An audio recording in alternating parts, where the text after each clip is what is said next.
o futebol, especificamente o futebol, ele entrou na sua vida, você tipo, chegou a querer jogar futebol profissional? Bastante. Como é que acho surgiu? que é o sonho de toda criança brasileira, né, cara? Então, isso surge assim, cara. Eu sempre fui alucinado por futebol por conta da minha família, né? Então a gente pergunta, você é filho do goleiro Cantarelli, né? Não, eu sou primo do Cantarelli, de terceiro grau, é distante o parentesco, mas o Cantarelli que Ele já foi lá no Charla? Ainda não. Pô, tem que ir, né? Pelo amor de Deus, assim. Pô, que isso? Agora, muita gente não sabe, é o goleiro com o maior número de atuações pelo Flamengo. O goleiro que mais atua no Flamengo, né? Ele é da idade do Zico, subiu junto com o Zico e tal. Eu pensei que fosse... Na pergunta, porque eu sou de 87, eu pensei que fosse mais ou menos o Klemer, assim. Não. O goleiro com o maior número de jogos pelo Flamengo é o Cantarelli. Caraca. E aí, enfim... Mas não é por conta dele que vem minha paixão de futebol, é mais por conta da família mais próxima, meu pai... E meu avô, né? Meu avô foi jogador de futebol no interior de Minas Gerais e tal. Maneiro. Maneiro, muito maneiro. E a gente sempre cresceu com uma cultura de futebol, assim. O futebol sempre foi o assunto principal na minha casa. Eu fico brincando que a minha mãe, que deve estar assistindo agora, assim, né? Vou mandar um beijo pra ela, dona Mirella. Ela não gostava de futebol até casar com meu pai, mano. E hoje é impossível. Agora e obrigado, né? Mano, ela sabe muito, brother. Sabe muito de então futebol. Tem que levar ela no Charla Podcast. Isso aí. Dona Mirella. Por favor, perturba o seu filho, hein, dona Mirella. E aí, cara, então o futebol entrou na minha vida assim, óbvio que eu queria ser jogador, mas desde muito pequeno, desde o momento que eu pensava em ser jogador... por um hábito, assim, uma parada de criança, eu sempre narrei, cara. Eu não sei de onde veio isso. Por exemplo, eu organizava campeonatos com meu irmão em casa. Então, ou eu tava jogando futebol, quando eu tava em casa, minha brincadeira era relacionada a futebol. Pegava o videogame lá e narrando. Narrava muito videogame, cara. Maneiríssimo isso, hein? Narrava... Cara, tinha uma parada que a gente fazia, quando eu era um pouco menor, a gente... As primeiras lembranças que eu tenho de narrar alguma coisa, 5, 6 anos, por aí. Que isso? Caraca. E aí Mas já tinha essa voz assim? Pô, não. Aí, pô, cara, eu narrava futebol, assim, a gente pegava uns bonecos que a gente tinha. Caraca. Dividia pela cor. Gulliver também. Não, boneco mesmo, mano. Pegava, tipo, sei lá, Jaspion, não sei.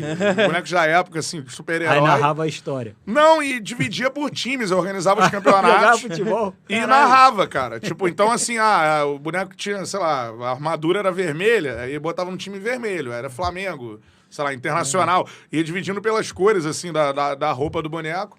E aí começava a narrar. Então, assim, o meu primeiro público foi meu irmão, então que ficava ali ouvindo. E ao longo do tempo eu fui tentando ser jogador e essa questão da narração eu sempre vi muito jogo, muito viciado em futebol mesmo. E aí eu fui pegando essa questão da narração assim e transportando para outros lugares. Então às vezes eu jogava e narrava. Tinha essa questão de botar apelido nas pessoas, então a galera sempre gostava eu jogando e narrando ao mesmo tempo. Aí depois começou uma parada de narrar jogos de videogame. Aí tinha uma época que a gente fazia um campeonato com a minha galera do colégio, assim. E aí eu comecei a narrar e a galera começou a não gostar quando eu não tava, porque tinha que narrar. Então comecei a parar de jogar. É muito marcante, cara. A tua voz é muito marcante. É um negócio que, tipo, cara, não tem... Tu escuta você falando normalmente, mas esse maluco aí é locutor. Não tem como, cara. Você não é de mercado, é de rádio, né? É tipo isso. Já fez alguma coisa no mercado? No mercado não, mano, mas eu já narrei muita coisa, assim, aleatória, pô. De coisas muito fodas até coisas não tão maneiras assim, né? Sei lá, já apresentei evento, sabe? Já fiz, por exemplo, tem uma foto no meu Instagram, o dia que eu narrei o Bolt correndo na praia de Copacabana, tá ligado? Então, eu era o cara que legal, anunciava. Que tu pode ficar fazendo essas coisas também, né? Sim. Tipo, você faz um Reels narrando algum... Aí eu narrava, tipo, anunciando as raias, assim, raia, pô, Usain Bolt, cara.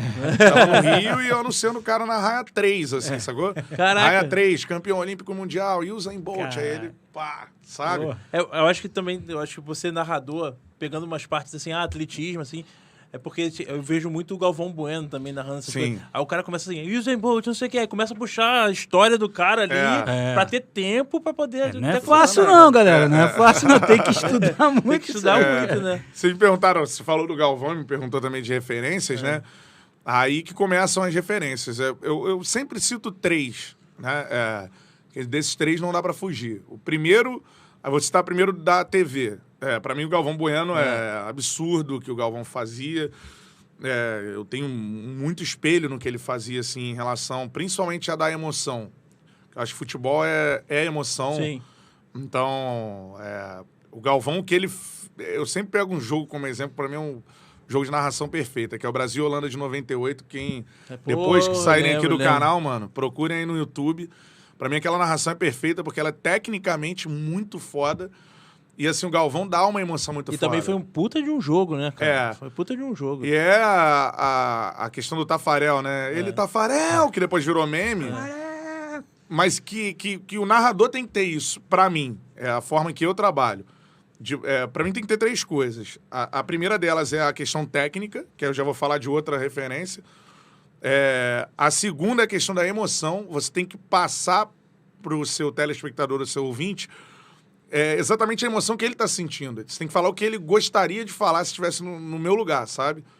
E o Galvão fazia isso, cara, com uma maestria de estourar na hora que o Brasil, principalmente, vencia.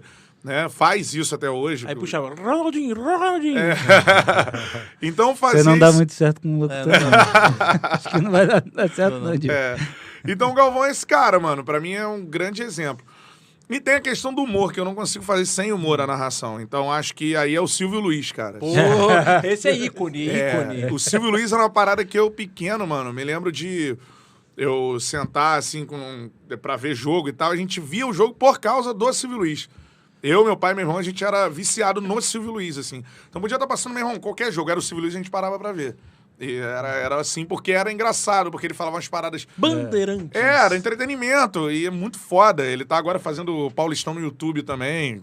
Tá lá com o pessoal que era do Pânico, né? Bola, o Carioca. Sério? Maneiro, maneiro. Isso é maneiro. Depois dá uma olhada, é uma transição... Pô, cara, eu fico rindo pra caramba, assim. Acho que é hiper importante o que ele faz.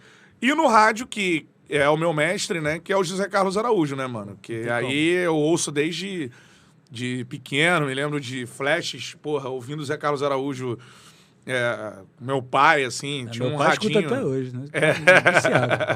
Tinha um radinho no quarto e a gente, na época, não tinha Premiere e tal, essas paradas. Mano, era o Zé Carlos Araújo, era a Rádio Globo. Eu cresci com essa... Até vir a trabalhar com ele, que foi o cara que me ensinou a narrar, né? O Zé Carlos, ele me moldou como narrador, assim, porque eu trabalhei com ele durante 7 anos. Depois voltei a trabalhar recentemente, trabalhei mais 1 ano e meio na Tupi, então são quase, o quê? 7 mais 1 ano e meio, né, cara? Quase 9 anos, 10 anos quase, trabalhando com um cara que foi minha referência, que eu sou muito grato. Top demais. E é isso, pra mim, esses 3, eu acho que na TV, o Galvão e o Silvio Luiz, e no rádio, pra mim, o Zé Carlos Araújo.